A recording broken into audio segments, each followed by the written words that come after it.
is the worst start for a Grand Prix. Michael, please, no safety car interferes in the race, please not.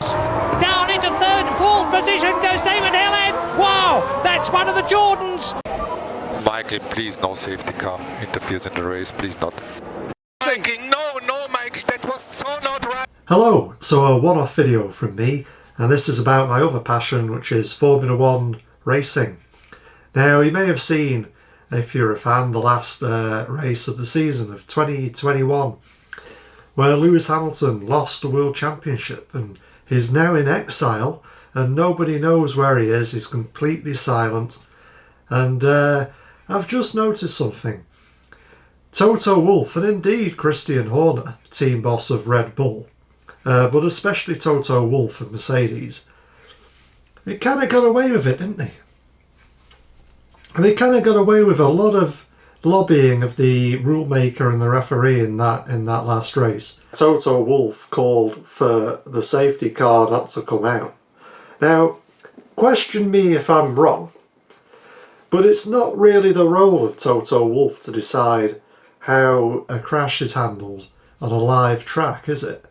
I mean, when there are marshals and people on the track trying to recover a stricken car, it's not really up to one of the competitors to say, no, sorry, you can't do that safely under a safety car because we want to win the race. Now, I think Michael Masi has come under a lot of unfair criticism for how he handled this. In hindsight, it could have been better to do red flag and to allow both drivers to race on with fresh tyres for a few laps after the race gets restarted.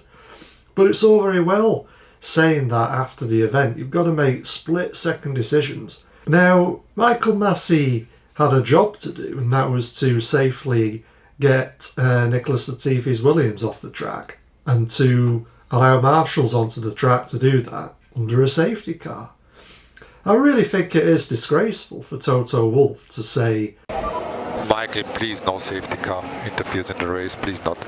If they're going to look into this and investigate it and the FIA are going to change the rules, even though no rules are actually broken by Michael Masi, I don't know what Johnny Herbert is going on about breaking the rules and changing them to suit Max Verstappen, because that's not what happened. You don't twist the rules. Well, we wanted to go racing. Yeah, you don't go racing after Sir Lewis Hamilton had done one of the best races that he'd done all season, and then you sort of take that away from him. It's completely 100% up to the race director to decide what happens with the safety car. It's his privilege because he's in charge of safety. The clue is in the name, isn't it? Safety car. But anyway, what was I saying? Yeah, so he had a job to do. He did the job, and then he wanted to get a motor race going. And I really don't think that should be all that controversial. The FIA are going to look into this and maybe sack Michael Masi, which would be very unfair. They really need to also look into the lobbying of the referee by the competitors, because much as I find the FIA radio during a race really entertaining,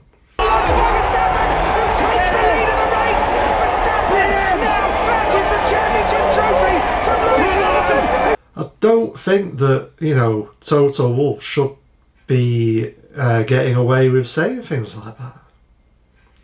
And if anything, I think Mercedes should be at the very minimum fined for what they tried to do in that race, which is to stop the safety car coming out.